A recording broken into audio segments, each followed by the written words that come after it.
करौली जिले का पूरी राजस्थान में नाम रोशन करने वाले हमारे साथ हैं ज्योतिष आचार्य पवन शर्मा। ज्योतिष आचार्य पवन शर्मा प्रश्न कुंडली विशेषज्ञ है, यानी आप इनके दरबार में आएंगे, आपके मन में क्या चल रहा है उसी प्रश्न का जवाब पवन शर्मा जी देते हैं। और विप्र कल्याण बोर्ड के सदस्य भी रहे, इंटरनेशनल एस्ट्रोलॉजी रिसर्च सेंटर है। पवन जी, सबसे पहले तो आपका बहुत बहुत स्वागत है। पवन जी, मैं सबसे पहले जानना चाहता हूँ कि आप करौली जिले के निवासी हैं, आज जयपुर में अपना नाम रोशन कर रहे हैं यहाँ पर अपने दम पर, तो ये शुरुआत कहाँ से होती है पवन शर्मा की ज्योतिष आचार्य बनने की? ये ज्योतिष में एक ऐसा विषय है कि व्यक्ति के जीवन में हर कोई चाहता है कि मुझे क्या करना है। तो बचपन से ही मेरा उद्देश्य था कि लाइफ में कुछ ऐसा करना है जिसमें हमें अपना यश मिले, अपना लोगों का कल्याण हो और हमारी भारतीय संस्कृति और सनातन को एक उच्च शिखर कैसे प्राप्त हो सकता है। तो उसका माध्यम होता है कि हम लोगों से भी अधिक मिले, हमारी आर्थिक स्थितियां भी मजबूत हो, इसके साथ में हमारा धर्म, संस्कृति और सनातन भी आगे बढ़े। तो उसके लिए मैंने उचित समझा कि क्यों ना हमें वेद, वेदांत, कर्मकांड पढ़ना चाहिए। मैंने वेद अध्ययन किया गुरुकुल में, श्रीधाम वृंदावन में। उसके बाद में फिर रुझान बढ़ा कि और इससे बेस्ट क्या हो सकता है, श्रीमद् भागवत कथाएं की, राम कथाएं कहीं, क्योंकि मेरा जो बाल्यकाल के बाद में गुरु दीक्षांत समारोह हुआ वो जगत गुरु रामानुजाचार्य वासुदेवाचार्य श्री विद्याभास्कर स्वामी जी महाराज कौशल्य सदन अयोध्या, जो रामानुजाचार्य स्वामी जी हैं वो मेरे गुरुदेव भगवान हैं। तो वहां से हमें आचार विचार मिला, क्योंकि हमारे जीवन में कुछ बड़ा करने के लिए आपको एक अच्छे कैरेक्टर की नीड है। और वेद कहता है कि आचार हीना न पुनंति वेदा, character has gone, everything has gone. तो चरित्र कहां से मिलेगा, विधा कहां से मिलेगी, आपको उद्देश्य मार्ग कहां से मिलेगा, सन्मार्ग कहां से मिलेगा, तो गुरु से मिलेगा। तो गुरु कृपा से ही मैं तो कुछ नहीं, एक साधारण व्यक्ति हूं। मेरी संपूर्ण विद्या का, मेरे संपूर्ण यश का पूरा अगर मैं समर्पण करूं तो मेरे गुरुदेव भगवान को ही है, क्योंकि एक साधारण व्यक्ति को इस शिखर तक पहुंचाने में पूर्ण योगदान मेरे से अधिक तो मेरे गुरुदेव भगवान का है। फिर हमने अध्ययन करके संपूर्णानंद वाराणसी से डबल MA किया मैंने, व्याकरण सिद्धांत से मैंने शास्त्री किया वेद से, और फिर डबल MA मैंने ज्योतिष में। अध्ययन करने के बाद में सोचा कि लोगों के पास जन्म कुंडली नहीं है, किसी के पास टाइम नहीं है, किसी का डेट ऑफ बर्थ है तो टाइम क्लियर नहीं है, ऐसी स्थिति में व्यक्ति परेशान होगा, भटकेगा, क्या करना चाहिए।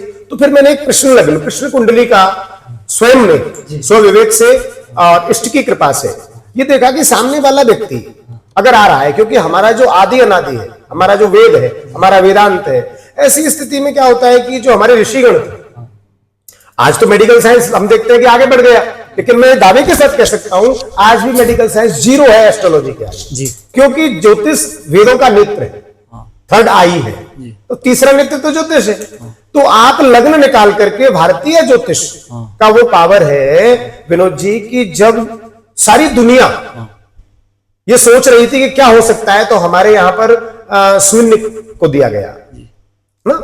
हमारे यहाँ पर पृथ्वी से सूर्य की दूरी क्या है, एक महात्मा ने दे दी, तुलसीदास जी ने पृथ्वी से सूर्य की दूरी को बता दिया। जो सहस्त्र योजन पर भानु लील्योताय मधुर फल जानू, उस पर नासा रिसर्च कर रहा है आज अमेरिका।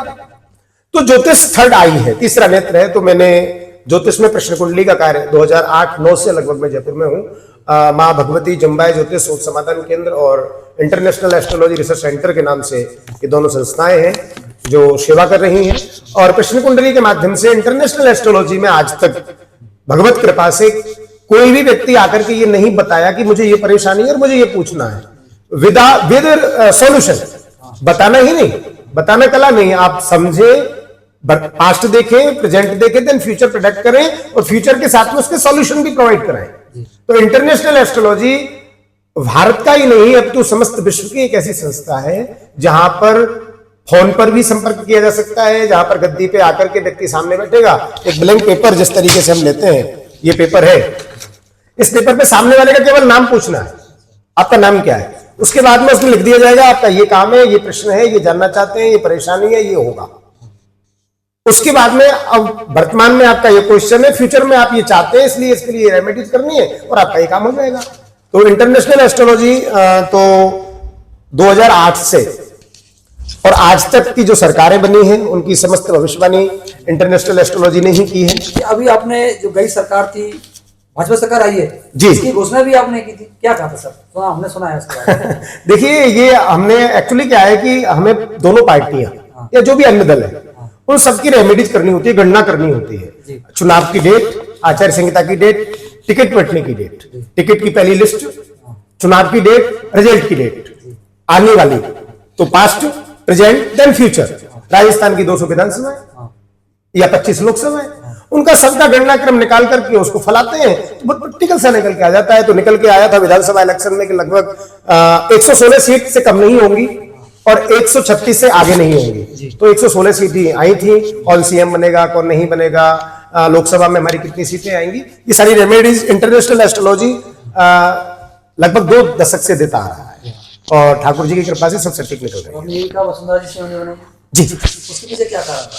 देखिए, ग्रह राज्यम प्रयच्छन्ति ग्रह राज्यम हरन्ति च ग्रहस्तु व्यापितम सर्वम त्रैलोक्यम सचराचरम। व्यक्ति विशेष की जब हम गणना करेंगे, उनकी कुंडली देखेंगे, तो नॉर्मल है कि वो हमें सारा प्रेडिक्शन सामने आ जाएगा। देखिए, जैसे कई लोगों की कुंडलियां होती हैं कि प्रश्न कुंडली बनी हुई है, इसमें सारा लिखा हुआ है, हर कुंडली के ऊपर उसका पास्ट, प्रेजेंट, फ्यूचर सब लिखा हुआ है। इवन आप ये देखिए कि कोई व्यक्ति हैं, ये जो महानुभाव आए हैं, तो आप क्यों आए हैं, किस लिए आए हैं, क्या प्रश्न है, और ये पेपर लिख के उनको दे दिया जाता है।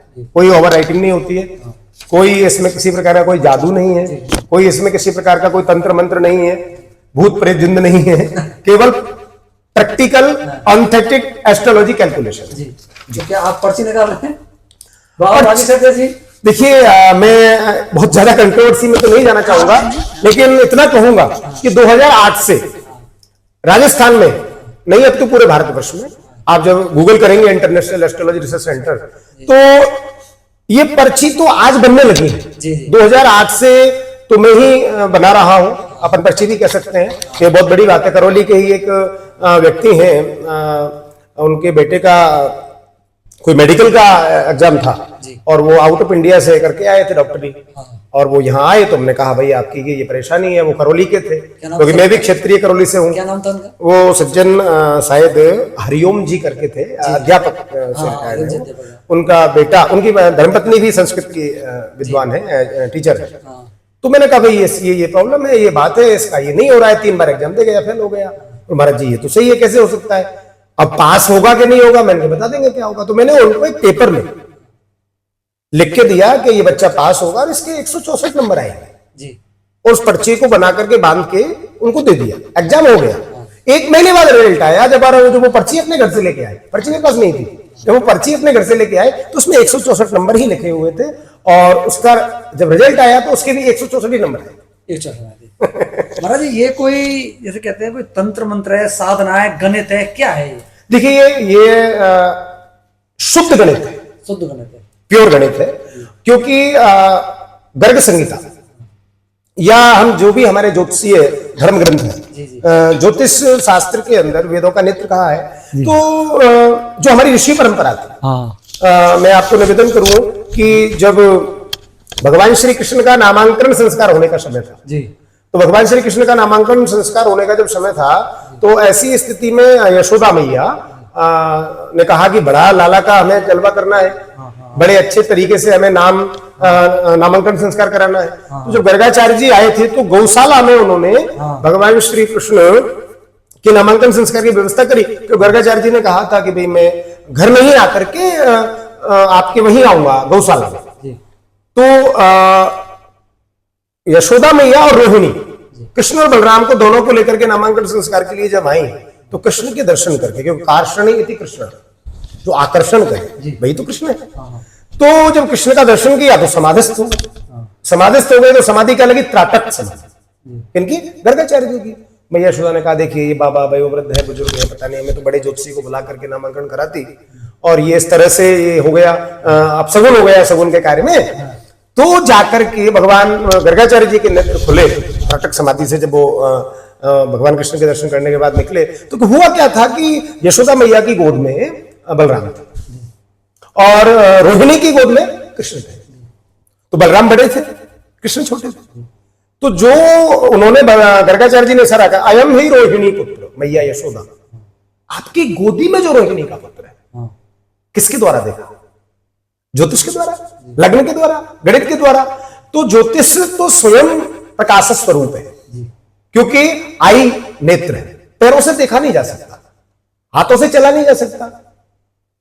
तो और पेट से बोला नहीं जा सकता, उसी तरह से नेत्र देखते हैं। और जब ज्योतिष का काम देखने का है तो हम देख सकते हैं, सब कुछ देख सकते हैं, सब कुछ समझ सकते हैं। वस्तुतः उसके लिए हमें अध्ययन करना होता है, हमें हमारी गुरुकुल पद्धति में जाकर के और अपने इष्ट की साधना के साथ में जब हम इस चीज को करते हैं तो साकार स्वरूप अज्ञान ध्वांत विध्वंस व्यक्ति के अज्ञान से लेकर के समस्त ग्रह बाधा को नष्ट करने में संपूर्ण योगदान ग्रहों का और ज्योतिष का होता है।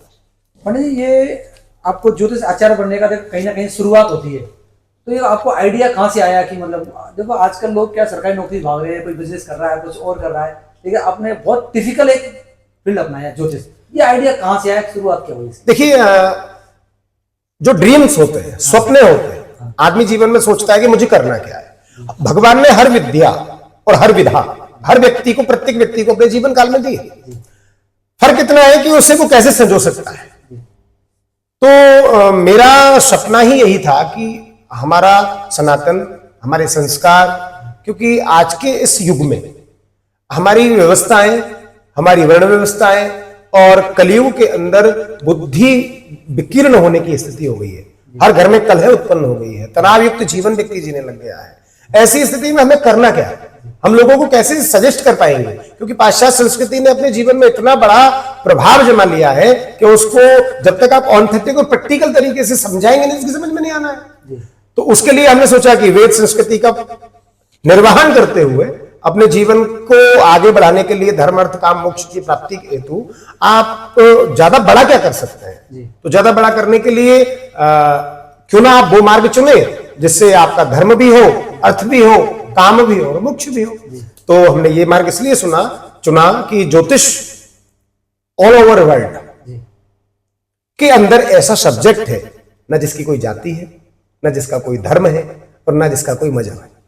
एक ज्योतिषी कोई भी हो सकता है। एक ज्योतिषी की गणित अमेरिका में भी उतना ही काम करेगी, फ्रांस, जर्मनी, इटली में भी उतना ही काम करेगी, यूएई में भी उतना ही काम करेगी, इंडिया में भी उतना ही काम करेगी। करना आपको कैलकुलेशन है केवल। इसलिए मैंने ज्योतिष आचार्य बनने का सपना मेरा यही था कि मुझे मेरा नाम कमाना है, मुझे मेरे नाम के साथ में मेरे गुरुजनों का नाम बढ़े, क्योंकि मैं जिन महानुभाव महापुरुष का शिष्य हूं वो भारत के अद्वितीय विद्वान है, न भूतो न भविष्यति। सूर्य एक है। तो पूज्य विद्याभास्कर स्वामी जी, जगतगुरु रामानुजाचार्य स्वामी जी को कौन नहीं जानता इस दुनिया में। तो विद्या के सूर्य है। तो जो विद्या के सूर्य जिनके गुरु है, तो गुरु कृपा, क्योंकि अंश वंश दशरथ जनक राम लखन से, भाई वंश का और अंश का फर्क तो पड़ना ही होता है। तो जो गुरु ऐसे हैं तो शिष्य के ऊपर तो कृपा होनी ही है। तो ज्योतिष में, कर्मकांड में, वेद में अपने यहां पर विधि विधान, कर्मकांड, वेद, वेदांत, इन सभी सारी चीजों का समूह है। नहीं कहना चाहिए, फिर आपको फिर भी कह देता हूं कि आज की इस चकाचौंध की दुनिया में एक ही हॉस्पिटल के अंदर सारी फैकल्टी उपलब्ध है। एक शादी समारोह के अंदर एक ही गार्डन में सारे पकवान बफर सिस्टम के तौर पे अवेलेबल है। अब स्थिति क्या हो गई कि हमारी ज्योतिषीय व्यवस्थाएं बिगड़ने क्यों लगी कि कोई कर्मकांडी अच्छा है तो ज्योतिषी नहीं है, कोई ज्योतिषी अच्छा है तो मूल पाठ करने वाला ठीक नहीं है। तो अपन ने क्या किया, इंटरनेशनल एस्ट्रोलॉजी के अंदर सारी सर्विस जो है उनको प्रोवाइड कराने के लिए ज्योतिष के माध्यम से समझाना, ग्रहों के माध्यम से निवारण करना, कर्मकांड के माध्यम से सॉल्यूशन करना और उसी माध्यम से व्यक्ति में संस्कार स्थापित करना कि सनातन संस्कृति को आगे बढ़ाएं, आचार के साथ में जिए और अपनी महत्वाकांक्षाओं को अति महत्वाकांक्षाओं में ना बदलें। तनाव का सबसे बड़ा कारण है अति महत्वाकांक्षा, चकाचौंध, स्ट्रेस। हर व्यक्ति तनाव हो गया, हर व्यक्ति हर घर में कलह हो गए, जो कि भागवत जी में तो लिखा है, तरुणी प्रभुता देहे शालको बुद्धिदायक कन्या विक्रणे लोभाद दंपति नाम चिकलकलम। हर घर में कलह है, हर दाम्पत्य जीवन में कलह है। तो इस कलह की मुक्ति के लिए इंटरनेशनल एस्ट्रोलॉजी प्रयास कर रहा है कि हर घर में शांति रहे और पूरे भारतवर्ष के अंदर ऑथेंटिक प्रैक्टिकल एस्ट्रोलॉजर प्रोवाइड कराए जाते हैं। कर्मकांडी जो विधि विधान से पढ़े हुए होते हैं वो प्रोवाइड कराए जाते हैं और अच्छे बच्चों को, संस्कृत पढ़ने वालों को, ज्योतिष पढ़ने वालों को शिक्षा भी दी जाती है। मैं ये जानना चाहता हूँ और हमारे संवाद के लोग भी जानना चाहते हैं कि एक साधारण सा करौली जिले के छोटा सा गांव से निकलकर जयपुर में एक अंतर्राष्ट्रीय ज्योतिष आचार्य हैं, आप वो चलाते हैं इंटरनेशनल, तो ये शुरुआत कहाँ हुई है, क्या उदाहरण है ऐसा? देखिए, मेरे जीवन में जी मेरे माता पिता का बहुत आशीर्वाद रहा है। जी जिसने अपने जीवन में, अगर व्यक्ति अपने जीवन में ये ठान ले कि मुझे बहुत बड़ा बनना है या बहुत आगे जाना है, तो मैं आपके चैनल के माध्यम से आपके विनोद जी ये स्पष्ट कह सकता हूं कि जीवंत परमात्मा यदि है, जिनको भगवान को किसी ने नहीं देखा है ना, क्योंकि ठाकुर जी तो करतुम अकर्तुम न करतुम शकर्तुम इति ईश्वर, जो सब कुछ ना करके कुछ भी ना करे और कुछ भी ना करके सब कुछ कर दे, वही तो परमात्मा है जी। तो जीवों के पापों का हरण करते हैं, हरति जीवानाम पापानाम इति हरि। तो जो हरि परमात्मा नारायण विष्णु कृष्ण जिन्हें हम कहते हैं, वो जीवंत रूप में हमें दर्शन करना है तो अपने माता पिता के चरणों में। जो व्यक्ति अपने जीवन में अपने माता पिता की सेवा करते हैं, अपने माता पिता का आशीर्वाद लेते हैं, हमारा एक सिद्धांत है अभिवादनशीलस्य नित्यम वृद्धोपसेवन चत्वारि दश वर्धन्ते आयुर्विद्या यशो बलम। अगर आपको आयु विद्या यश और बल वान बनना है तो अपने जीवन में अपने माता पिता के चरणों की सेवा, अपने परिवारजनों की, क्योंकि सब कुछ अपने आप से है। जन्म कुंडली भी हम देखते हैं तो हार्ट देखते हैं, लग्न देखते हैं। तो जब लग्न से प्रेडिक्शन आप चालू करते हैं तो आप जिस घर में पैदा हुए हैं, जो आपके माता पिता है, क्योंकि धर्म रूप में पिता है, पिता धर्म है ना, तो माँ धात्री है, तो पिता की सेवा करना, माँ की सेवा करना, परिवारजनों की सेवा करना, इसके साथ में साधु सेवा। क्योंकि मेरे जीवन में बहुत मोड़ रहे हैं। जब मैं छोटा सा था तो 3 किलोमीटर दूर हम लोग पढ़ने जाते थे। फर्स्ट क्लास से लेकर के 3rd क्लास तक मैं इंग्लिश मीडियम स्कूल में पढ़ा, चैनपुर में। उसके बाद में फिर चैनपुर में इंग्लिश मीडियम हाँ था एक स्कूल, छोटा सा ही स्कूल था, 5th क्लास तक था। फिर गांव में हमारे 5th क्लास तक स्कूल था। नाम कौन सा आपका? टटवाई जी। उसके बाद में हम दोबारा 6th क्लास में हमारा एडमिशन चैनपुर में हुआ। 8th क्लास तक मैं चैनपुर में पढ़ा। 8th क्लास के बाद में फिर समय का परिवर्तन आया, पारिवारिक स्थितियों की बहुत सारी उलझनें थी, तो फिर मैं रतियापुरा चला गया। रतियापुरा 1 साल में वहां पढ़ा। तो मैं उस समय 4 किलोमीटर 5 किलोमीटर 8th क्लास का स्टूडेंट पैदल चलता था जी। 4 किलोमीटर पैदल जाना, 4 किलोमीटर पैदल आना। फिर वहां से 9th क्लास 10th क्लास फिर चैनपुर से मैंने पास की। तो 10th क्लास से पूर्व मतलब बिफोर 8th मेरा ड्रीम था कि मुझे कुछ अलग करना है, मुझे ये सब नहीं करना जो लोग कर रहे हैं। तो हमारे जो सर थे, हमें पढ़ाते थे, वो भी एक बहुत बड़ी उनकी वो रही, एक सियाराम जी मीणा हमारे जी, हमारे प्रिंसिपल थे वो जी, नहीं चैनपुर में। तो हम जब पढ़ते थे वहां पे, तो शिक्षकों के साथ में देखिए, आगे बढ़ने के लिए आपको शिक्षकों से संबंध बनाना पड़ेगा। ये भगवत कृपा थी कि प्रत्येक शिक्षक मुझे बहुत प्यार करते थे। मेरे जीवन में मुझे जो प्यार दुलार अपने शिक्षकों ने दिया, अपने गुरुजनों ने दिया, वो अविस्मरणीय है। और आज भी मुझे जब कभी मिलते हैं तो बहुत प्यार करते हैं, इसमें कहीं दोहराई नहीं है। बहुत सारे अध्यापक ऐसे हैं जो हमें पढ़ाते थे। तो वहां से जीवन का परिवर्तन चालू हुआ, फिर गुरुकुल में जाना हुआ। अब एक व्यक्ति गांव में रहने वाला, जिसके परिवार में कभी कोई कर्मकांड पूजा पाठ करने वाला ना हो, जिसके घर में पीढ़ियों में किसी ने पंडिताई नहीं की हो, जिसके कुल खानदान में कभी कोई ज्योतिषी ना रहा हो, तो बड़ा विपरीत टास्क तो था। और ऐसी स्थिति में अगर आप ज्योतिषी बनेंगे, यदि आप वैदिक कर्मकांड भागवताचारी बनेंगे, तो कर्मकांड पूजा पाठ करेंगे कहाँ? आपको यजमान कहाँ मिलने हैं? तो जब मैं 12th यानी 9th में मेरा एडमिशन हुआ वृंदावन श्री ब्रह्मचर्य संस्कृत महाविद्यालय में, रामानी प्रसाद त्रिपाठी जी हमें व्याकरण पढ़ाते थे। तो ऐसी स्थिति में 12th उत्तर मध्यमा द्वितीय वर्ष जब मैं पढ़ रहा था, तो मैंने कहा ये सब कुछ कर लेंगे, ये गणनाम तो मंत्र सीख लेंगे, तो करेंगे क्या करौली में जाके, करना क्या होगा? तो बहुत बड़ा विपरीत टास्क था, क्योंकि सब्जेक्ट वैयाकरण सिद्धांत था, वैयाकरण ले रखी थी। साहित्य व्याकरण 2 ही सब्जेक्ट मिलते थे हमको, कौन सा चूज करना है, तो मैंने वैयाकरण सिद्धांत वैयाकरण कर लिया। तो 10th क्लास पास करने के बावजूद भी मुझे 9th में एडमिशन मिला, क्योंकि व्याकरण आपको लेनी है तो आपको 9th से पूर्व में प्रथम वर्ष से ही लेनी होगी। तो यानी समस्याएं तो विपरीत थी, लेकिन मेरा कहना है कि मुश्किलें दिल के इरादे आजमाती हैं, स्वप्न के पर्दे निगाहों से हटाती हैं, हौसला मत हार गिरकर ओ मुसाफिर, ठोकरें इंसान को चलना सिखाती। तो लाइफ में जब तक विपरीत स्थितियां नहीं आएंगी, आप परास्त नहीं होंगे, आप पराजित नहीं होंगे, तब तक आप आगे नहीं बढ़ेंगे। क्योंकि हर वो पत्थर गंडकी नदी का जब तक ऊपर से नीचे तक घिस नहीं जाता है, टूट नहीं जाता है, फूट नहीं जाता है, तब तक वो पूजने योग्य शालिग्राम नहीं बनता है। तो सर फिर ये शुरुआत कब से हुई कि मतलब वो आप पवन शर्मा अब संतुष्ट है, मेरे आप सब प्रकार से संतुष्ट हो जाकर मैं जगह बैठ चुका हूँ? नहीं, देखिए खुशी भी मिलती है हाँ, वही जानना। जब अपने लोग, अपने स्वजन लोगों के साथ में अपन बैठे होते हैं, चाहे वो राजस्थान की राजनीति हो, चाहे हमारा एक विद्वत संगोष्ठियां हो, या हमारे जिस गृह जिले में हमारा जन्म हुआ उस गृह जिले में हमने हमारा जो जीवन निकाला, वहां के अपने जो लोग हों, उन लोगों के समक्ष जब रहते हैं, उठते बैठते हैं, तो बड़ी खुशी तो मिलती है। और आज परिपूर्णता इस बात की है कि हमको, प्रत्येक युवा को अपना, अपने देश का, अपने परिवार का, अपने खानदान के नाम के लिए अपनी अस्मिता को दांव पे लगा करके इतना संघर्ष करना चाहिए कि वो सोने की तरह चमके।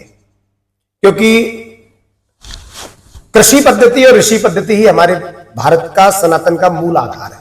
कृषि और सी, या तो कृषि परंपरा रही है या ऋषि परंपरा रही है, या तो कृषत्व आप अपने जीवन में डालिए या ऋषत्व आप अपने जीवन में डालिए। जब ऋषत्व आप अपने जीवन में आएगा तो आपको रस मिलेगा, आपको आनंद मिलेगा। क्योंकि ये हमारा भारत देश जो है, हमारा जो भारतवर्ष है, हमारा जो सनातन है, ये स्वांतः सुख है। यहां पर सारी चीजें एक स्थिति में हमें प्राप्त होती हैं। तो मैंने गुरुदेव की कृपा से ये प्राप्त कर पाया कि बहुत अल्प आयु में अखिल भारतीय पंचराम दिगंबर अखाड़ा से लेकर के वृंदावन बैठक, सारे जो अखाड़े हैं मिलकर के, मुझे 20-21 साल की उम्र में मुझे जगत गुरु की उपाधि मिली। अकल्पनीय था। तो ये किससे? अति संघर्षण करे जो कोई, अनल प्रकट चंदन ते होई। कुछ भी दुर्लभ नहीं है संसार में। अगर आप अति संघर्षण करेंगे तो चंदन को भी रगड़ करके अग्नि जला सकते हैं, अग्नि प्राप्त कर सकते हैं। तो जीवन में संघर्ष के साथ में सफलता मिलती है। अल्पकालीन समय में जो लोग सफलता प्राप्त करने का प्रयास करते हैं, वो सफलता लंबे समय तक नहीं मिल पाती। और इसमें एक आखिरी सवाल मेरा आपसे ये है कि ऐसा वो कौन सा वक्त है कि आपने किसी की बहुत अच्छी ज्योतिष देखी हो और आपको बहुत ज्यादा खुशी हुई हो और आपके जीवन में वो टर्निंग पॉइंट भी रहा हो?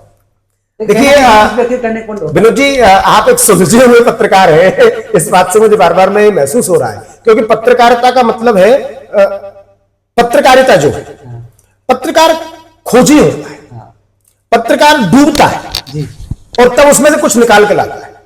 और आप इंटरनेशनल एस्ट्रोलॉजी में बार बार ये डूब इसलिए रहे कि जो मैं नहीं कहना चाह रहा वो कहलवाना चाहते हैं। बता देता हूं आपको, जब मैं बहुत छोटा था और मैं 6th क्लास में पढ़ता था, तो हमारे गांव में एक क्षत्रिय परिवार है, उनके यहाँ एक बॉबी मिश्रा नाम के कथा व्यास आए थे। ठीक है जी। और मैं बहुत छोटा था। तो हुआ क्या था कि उसी गांव में एक बाबा थे, हमारे गांव में स्टैंड पर, वो गर्मियों में धूनी तपते थे जी।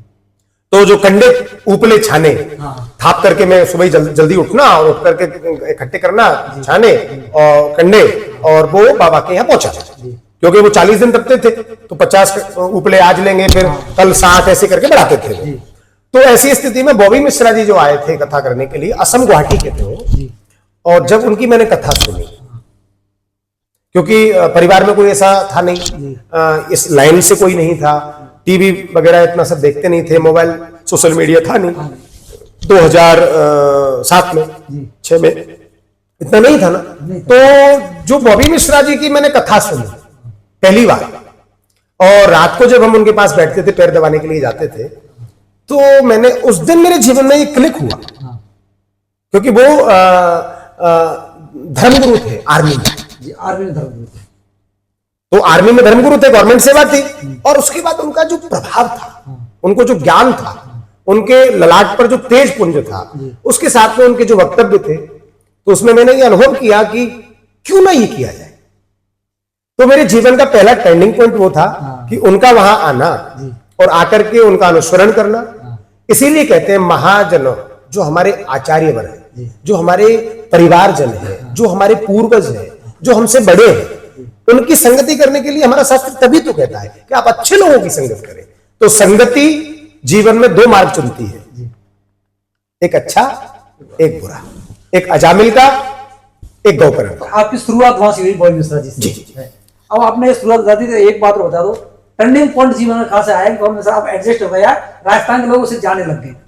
ये जब 2013 में मैंने भविष्यवाणी की थी जी, और मुझे सर्व ब्राह्मण महासभा के राष्ट्रीय अध्यक्ष पंडित श्री सुरेश मिश्रा जी, मेरे बहुत अच्छे मित्र भी हैं, बड़े भाई भी हैं, और जब मैं उनमें उनकी सर्व ब्राह्मण महासभा का सेक्रेटरी था 4 जिलों का, भरतपुर का, धौलपुर, करौली और सवाई माधोपुर जी का प्रभारी था।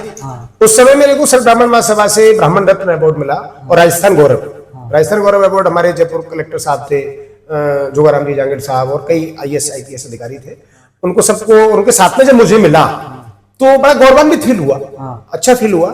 और उसके बाद में भगवत कृपा से, ज्योतिष की कृपा से, पता नहीं सब होते होते मैं तो आज भी वही पवन हूं, लेकिन ये सब हो गया। तो शुरुआत आपकी वहां से हुई है, हाँ। से गोविंद मिश्रा जी से, और सफलता गौरव अवार्ड से हुई है। पवन जी, आप हमारे दर्शकों को आपके बारे में विस्तार से जानकारी देना चाहेंगे? देखिए, मैं समस्त यूथ को तो एक बात कहना चाहूंगा कि आज का व्यक्ति कम समय में अधिक सफलता प्राप्त करने का जो प्रयास कर रहा है, ये कभी संभव और संपूर्ण नहीं होने वाला है जी। क्योंकि ऋतु के बाद ही और ऋतु के आने पर ही फल की प्राप्ति संभव है जी। ऋतु से पूर्ण यदि फल को खाने का प्रयास करेंगे तो या तो वो फल ठीक नहीं होगा, उसका गुण प्रॉपर आपको, उसका रस आपको प्रॉपर नहीं मिलेगा, या फिर वो खाने के उपरांत आपके जीवन में जो नकारात्मक नेगेटिविटी आपको देगा स्वास्थ्य को लेकर के, वो आपको घातक सिद्ध होगा। तो इस जीवन काल में अच्छी योग्यता के साथ में, बहुत ज्यादा चकाचौंध को छोड़ करके धैर्य के साथ में, क्योंकि आज की स्थिति में, आज की सदी में, क्योंकि भारत यूथ है, 140 करोड़ की आबादी के अंदर बहुत यूथ है, तो यूथ को यही कहना चाहूंगा, पाश्चात्य संस्कृति को छोड़ करके हमारी भारतीय संस्कृति के अंदर बहुत कुछ है। इसके साथ में कम समय में यदि हम दूरी को स्पीड से कवर करने का प्रयास करेंगे तो संभव नहीं है। समय से पूर्व निकलेंगे तो दूरी आसानी से कवर हो सकती है। स्पीड से यदि हम कवर करने का प्रयास करेंगे, एक्सीडेंट होने के चांस ज्यादा बढ़ जाएंगे। आपको विप्र कल्याण बोर्ड सदस्य राज्य सरकार ने आपको बनाया जी, है ना, और इसके बारे में आप क्या कहेंगे? सरकार ने आपको, देखिए, पिछली गवर्नमेंट में मेरे शिष्य भी मान लीजिए या मित्र भी मान लीजिए, सचिन पायलट जी और कई लोग रहे, हम लोग सब साथ में। तो जब विप्र कल्याण बोर्ड बना तो उस बोर्ड का एक उद्देश्य यही था कि वैदिक पद्धति को, ज्योतिष को, कर्मकांड को कैसे आगे लेके जाया जा सकता है, बच्चों में कैसे संस्कार स्थापित किए जा सकते हैं, और वही हमने किया। हमारे माननीय मंत्री श्री महेश शर्मा जी विप्र कल्याण बोर्ड के जो अध्यक्ष थे, उन्होंने बहुत जगह जाकर के हमारे देवस्थान को, हमारे मंदिर विभागों को, कई चीजों को जाकर के देखा, और हमारे समाज के लिए आने वाले समय में वैदिक सनातन बोर्ड जो अभी बना है, जिसका गठन हुआ है, माननीय भजनलाल शर्मा जी ने ये किया है। तो वैदिक और सनातन ये दोनों ही चीज ऋषि परंपरा से है, वेद वेदांत से है, और इनसे हमारे भारत को जो विश्व गुरु या जगत गुरु कहा जाता था, आर्यवर्त कहा जाता था, वो तभी था क्योंकि हमारे जो राजा थे, बड़े बड़े जो राजा थे, वो यज्ञ करना, यज्ञ कराना, जो ब्राह्मण आचार्य हुआ करते थे वो यज्ञ करते थे, यज्ञ कराते थे। तो सारी जो व्यवस्थाएं थी वो केवल चतुर्वर्ण व्यवस्था में, ब्राह्मण क्षत्रिय वैश्य शूद्र वर्ण व्यवस्था में बनी हुई थी। अब आकर के कुछ समय बाद में थोड़ी सी दिक्कतें होने लगी हैं। संभाग के सभी लोगों को यह कहना चाहूंगा कि अच्छे से अपने जीवन में, ज्योतिष एक ऐसा विषय है कि जिससे हमें सब कुछ प्राप्त हो सकता है, जो अप्राप्त है या हमारे जीवन में जो ब्लॉकेज आ रहे हैं, जो प्रॉब्लम्स आ रही हैं। कई लोगों के क्वेश्चंस होते हैं, महाराज जी ज्योतिष का भाग्य बदल सकता है क्या, ये हो सकता है? हाँ, हो सकता है, गारंटेड हो सकता है। आज से 25 साल पहले कोई व्यक्ति ये बात करता कि हार्ट की आर्टरी में हमें ब्लॉकेज आ गया है तो इस तरीके से एंजियोप्लास्टी करके और तुरंत छल्ला डाल देंगे, क्या संभव है? आज से 40 साल पहले कोई ये कहता कि एक फोन ऐसा आएगा जिसपे व्हाट्सएप डाउनलोड करके वीडियो कॉल पे बात होगी, क्या विनोद जी संभव है? वो कहता है ये पागल हो गया। तो पॉसिबिलिटी सब कुछ है, सकल पदार्थ हैं जग माही, कर्महीन नर पावत नहीं, सब कुछ इस दुनिया में है। तो ज्योतिष एक रास्ता प्रदान करने वाला सब्जेक्ट है। ज्योतिष हमारे भविष्य में अच्छी उन्नति कैसे हो सकती है, हम सन्मार्ग में कैसे जा सकते हैं। कई बार होता है कि बच्चे का शनि खराब है और जबरदस्ती बीटेक एमटेक करने में लगा हुआ है, तो वह वो सफर करेगा। किसी का गुरु बहुत अच्छा है, उसको मेडिकल में भेज दीजिए। तो ज्योतिष हमें सन्मार्ग दिखाता है। तो पूरा यूथ आज की स्थिति में सबसे पहले आचार विचार, एक कैरेक्टर में अपनी जिंदगी को जीना चालू करें, उसके साथ में अपने परिवारजनों से जुड़ने का प्रयास करें। एकांकी जीवन दुखों का कारण है। सामूहिकता में जब हम लोग रहते हैं तो संघे शक्ति कलयुग है, संगठन में ही शक्ति, संगठन में ही पावर है कलयुग के अंदर। तो बहुत सारी चीजें हैं, बहुत लंबा समय हो जाएगा। तो यही विषय है कि ज्योतिष में सब कुछ समाहित है। ज्योतिष से संसार है, संसार से ज्योतिष नहीं है। जी। तो पंडित जी कभी संघ में भी रहे क्या बाहर से सर? नहीं, मैं किसी भी संस्था, किसी भी पार्टी और किसी भी संगठन से जुड़ा हुआ नहीं। आपके लिए बहुत बहुत धन्यवाद सर। Thank you.